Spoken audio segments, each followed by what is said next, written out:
Hey everyone, welcome back to the channel, and today I'm going to show you how to do a no-cut NES RGB mod in a North American top-loading NES. One of the first mods I did when I got into RGB was this NES RGB on this front-loading NES. Now I have a couple of problems with this console. For one, at the time I didn't have a desoldering gun, so I actually had to desolder the NES PPU by hand, and I think that might have affected the picture. As you can see, there are these faint lines in some games that is really distracting, and I think it might have been just because this was a botched install. The other problem I have with this install is the fact that I had to do a case mod. I had to drill a few holes in the back here for the RGB output, the audio, and this palette selector switch. That's really obnoxious to me. You have to destroy this console in the sense that you don't keep it stock anymore. If I ever try to remove these jacks, this console is going to have holes in it. I did that mod about 4 years ago, and since then there are a bunch of interesting new alternatives to avoid having to cut the plastic in any of these cases. I recently purchased this top-loading NES, and it only actually has RF output in the back. Greg Collins from Laserbear designed this pretty cool no-cut shroud, I guess, to replace the RF output here. This is actually a piece that you can take out of the back of the case and replace it with this, and you will essentially be able to preserve 100% the original components in the top loader. I also have version 2 of Tim Worthington's NES RGB board, which includes things like built-in dejitter. This time around, I have a real desoldering station, so there should be no damage to the original console whatsoever. I'm very excited to show you guys this mod, so let's just jump over to the bench. Let's go over the tools that you're gonna need to do this no-cut NES RGB mod. First tool you're gonna need is a good quality soldering iron. You definitely want to invest in a desoldering gun. Mine is the Heiko FR301. Some solder. I like this thin gauge Kester leaded solder. A no clean flux pen. Also this flux paste. Tweezers. The ribbon cable stripper, as well as just a wire stripper. Side cutters. You're gonna need some ribbon cable too. And you're gonna need a game bit. I use the game bit in my iFixit kit. All right, let's open up the console.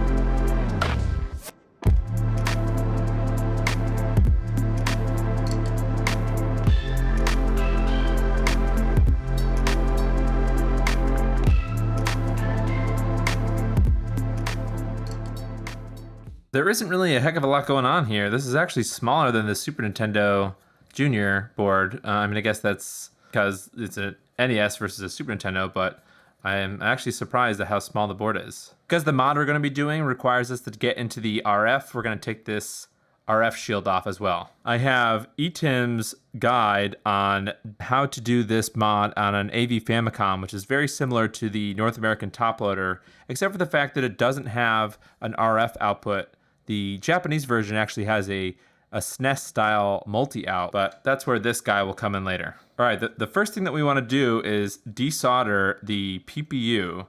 You have to read the board here, and one says CPU there, but this one says PPU. So this entire chip is what we're gonna need to desolder. If you've ever watched Voultar's video of doing this, the first thing that he does is I think he adds more solder to these points so that there's fresh solder on this entire chip. So let's go ahead and do that first. He actually likes the drag solder, so he uses this knife edge tip. I don't really love doing this technique, but let's give it a shot here and see how it works.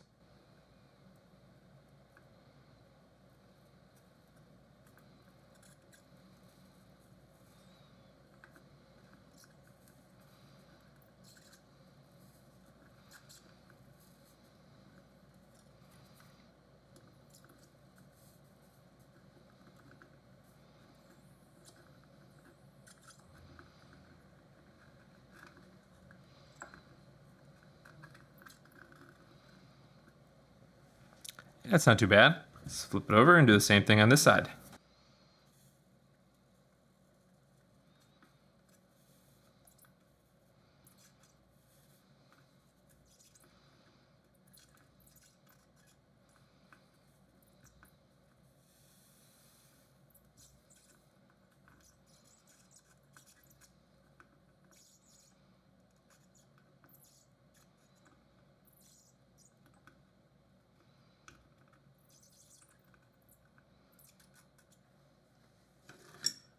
Very squeaky. All right, moment of truth.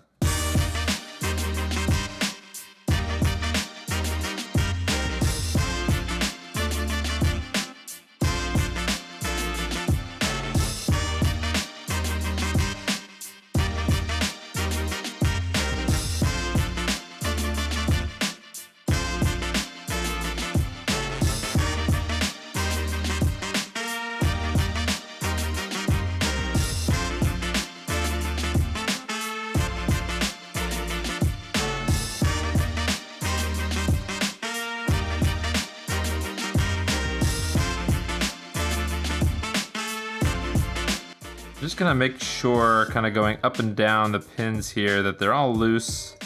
That there's no little bits of solder stuck on. I mean, they all feel pretty loose.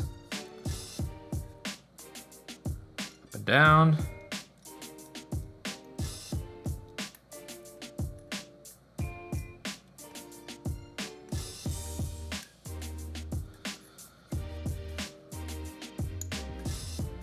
One thing I've seen him do is sort of go side to side a little bit.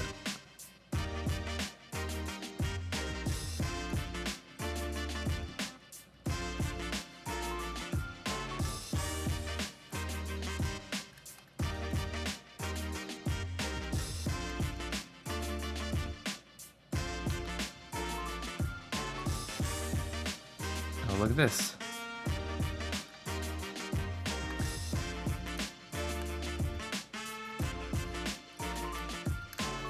Okay, ready? Wow, that was easy.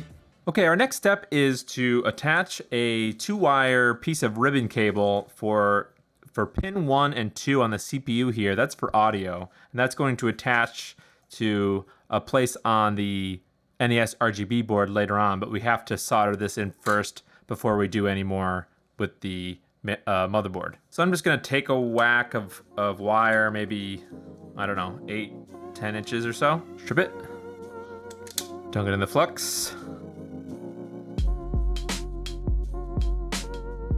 Now we're gonna separate just a bit.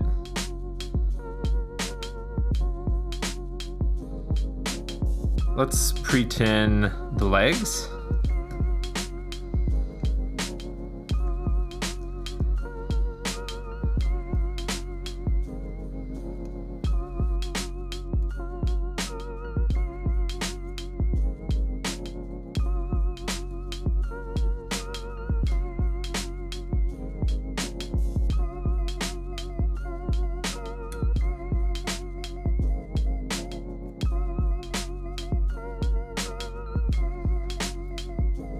Okay, that's not bad. Okay, now that that's done, let's move on. So this next part is going to be assembling the entire NESRGB module, I would call it, right? So first thing we have to do is attach this adapter piece to the NES motherboard.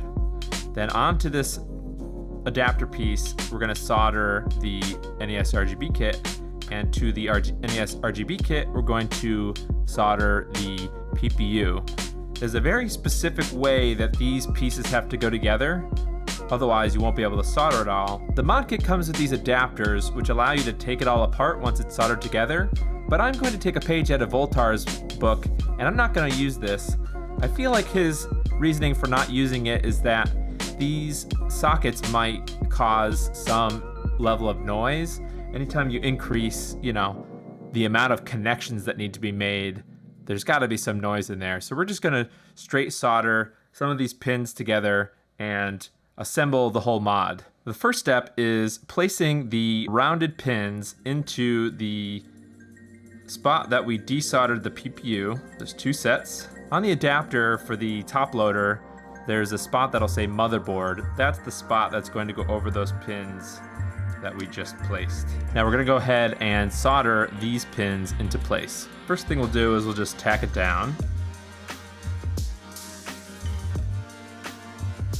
And then we're gonna go ahead and do some more drag soldering.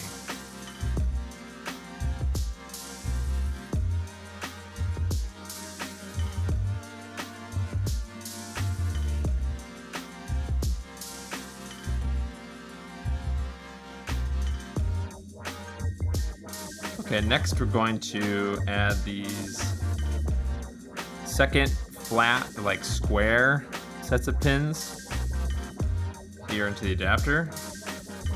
There's a little tiny capacitor or something underneath there that's keeping these pins from coming down all the way. I bend it down a little bit and seems like everything works now. We're gonna put the board on top. Those pins that we just put in line up with the bottom row here and this bottom row up here. I learned something from Voultar.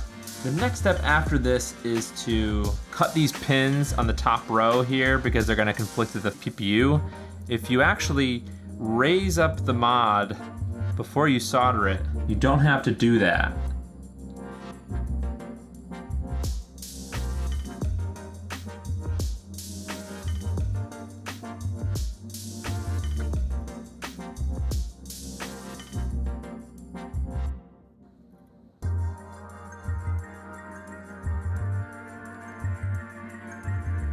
There, before I solder more of it, if you look inside of there, you'll see a gap here. So you won't have to trim anything if you solder those high enough up off the top of this, but low enough on the so that there's only a little bit showing here. You won't have to cut them. All right, let's drag solder these.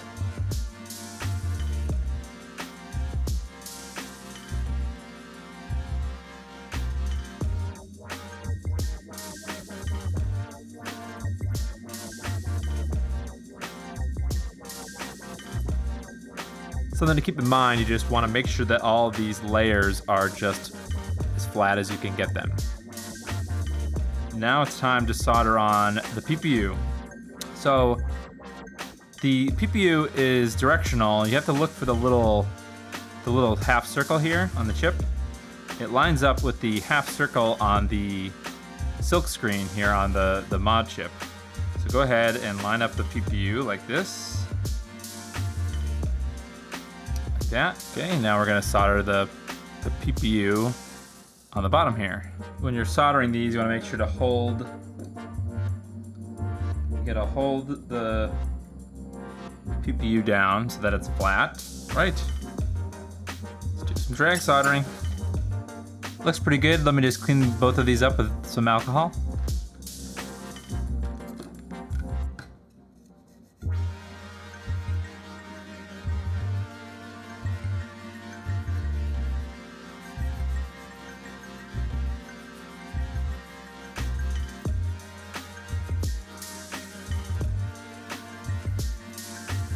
That looks pretty good. While I'm here, I'm going to do, I believe I have to do jumper 3 and jumper 5. Let me just double check. Yep, 3 and 5. Okay, now there's 2 steps left. I think the next step is to solder this piece onto here. You get lots of drag solder practice on this kit. Last but not least is to solder the NESRGB kit into the NES. Again, you want to make sure to line up the bump in the silk screen with the bump here on the mod. Last bit of drag soldering. That looks pretty good. Okay, now that we've soldered the mod, we have to worry about the RF stuff up here. I've got to desolder this RF box and the AC jack here. So this entire thing is got to go, and these 2 spots where the RF are gotta go. The first thing I'm gonna do is I'm gonna add fresh solder to everything.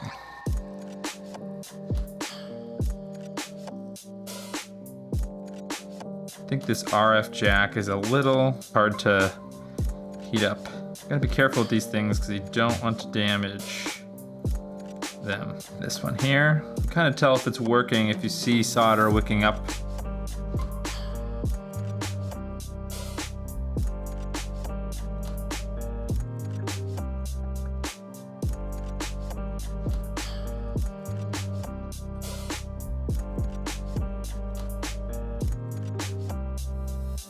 Try something different. I think I saw this in a Voultar video.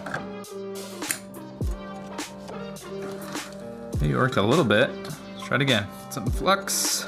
Okay, I forgot to take these screws out, so that's not helping me. I took a minute break and I went and I watched the Voultar video, and there's some things that I did wrong that he did that I wish I had done. There's 3 pins in here that need to get desoldered. That's one reason this is not coming out. Okay, he actually cuts here, here, and here. He cuts those pins flush before he takes this out. So that might be one reason I'm having such a hard time, but I'm just gonna keep going the way I'm going now that I have those 3 pins desoldered. See if I can make any more progress. Okay, making progress. The last things that wanna come out are these.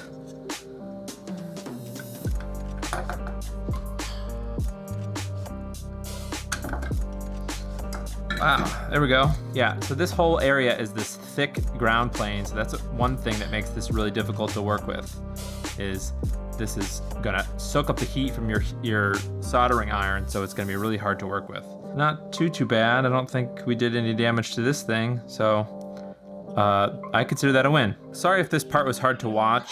I really should have done it the way that Voultar did.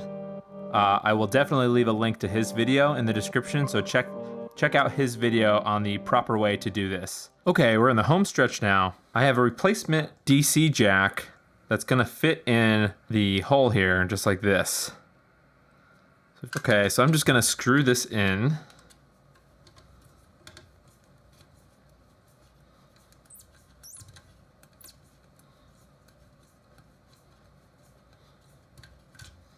These DC jacks that you order, I'll put a link in the description. They have 3 legs, so you just gotta bend this 3rd leg up and cut it off. Now you can stick this in this slot. Okay, line this up.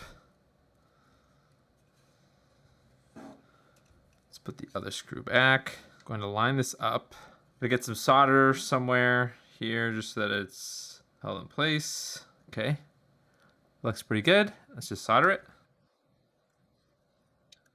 All right, the only thing I have left to do is solder on this quick solder board to the Minidin. Okay, that little guy's done. While I'm here, I actually need to bridge. I'm not going to do the pallet selector switch, so I'm just going to bridge this 3 pad and this ground pad here to always use the natural pallet. Okay, first thing I'm gonna do is this audio wire. So for me, brown is pin 1 of the CPU and red is pin 2. So I need to do pin 1 or brown to this A pad and the red to this B pad. So let's cut.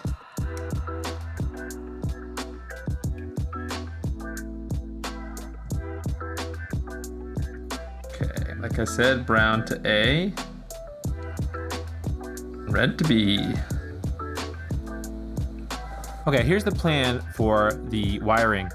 We're gonna need a single 8-strand ribbon wire, 6 for the Minidin connector, and just 2 for the audio. So the first thing we're gonna do with the audio jack, just use a spare component leg from a capacitor or something. If you look at the audio jack that comes with the kit, this long leg here, that's the ground, and the 2 shorter ones are the left and right channel. We're going to bridge those left and right channels together using this component leg. Put the component leg through the holes. One side. And I'm gonna solder the other side. Right, and I'm gonna cut that piece of the leg. Right, so both of those channels now are linked together. Now let's prepare that ribbon cable. I said that we're gonna need 8. Just get a good length. That should be way more than enough.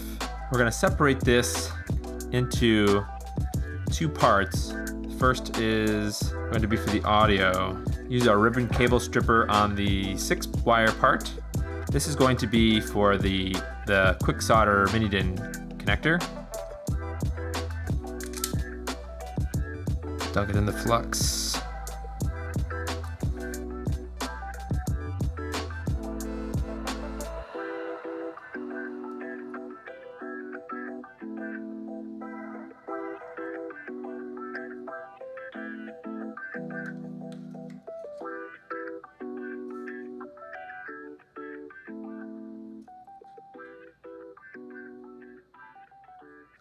Okay, let's separate these up so that they line up here. All right. Now let's kind of line them up. Just bend them over for a minute. The goal is going to be to solder these wires to the board here. Got the ribbon cable here going into the QSB. Now, you'll have to reference what the wires are on this QSB, so just kind of keep that handy. We don't need the board just kind of laying willy-nilly. Let's put it back in here and mount our Minidin. Just gonna snip these wires off, okay? Put it back in here. Put this little flocky boy in the way. We'll make the black wire the audio and the white is gonna be the ground. Measure that, cut.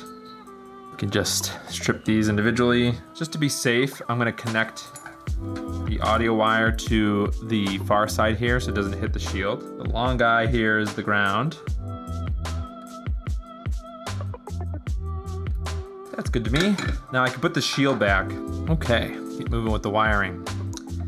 Basically the path of this wire is going to go, okay, that's pretty good. All right, now one at a time, I'm going to solder these wires down. So this first black wire is the audio wire, and this audio wire goes to the O-pad here.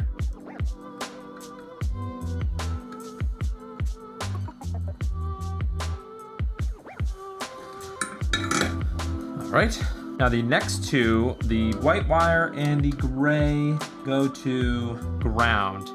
So we're gonna cut those off and we're gonna just let them chill for a minute because we're gonna do those toward the end. Go hang out with the audio cable. Next is 5 volt. So let's separate purple. Now, Voultar actually does something funky with 5 volts and he connects to the first pin here on the adapter board. So this corner pin right here. So that's what I'm gonna do.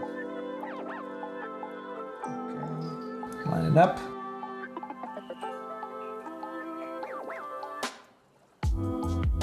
Okay, now that the other wires are out of the way, I guess we can do ground. Voultar solders these grounds to down here on the actual main board. Ground.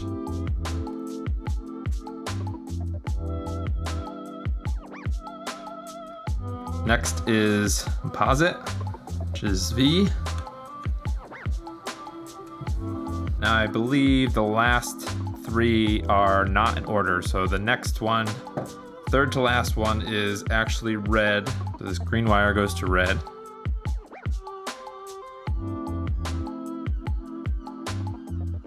Then the middle one is green and the last one is blue.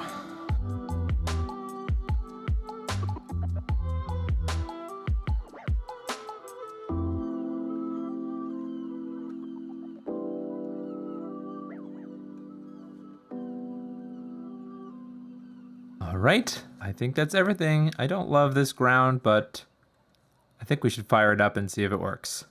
I went ahead and put the NES back together. There really aren't that many pieces, so I just put the whole thing together. The only thing that you're going to leave out is this top shield on the motherboard because that's not going to fit because of the mod. I got my OSSC on. Let's go ahead and give it a try.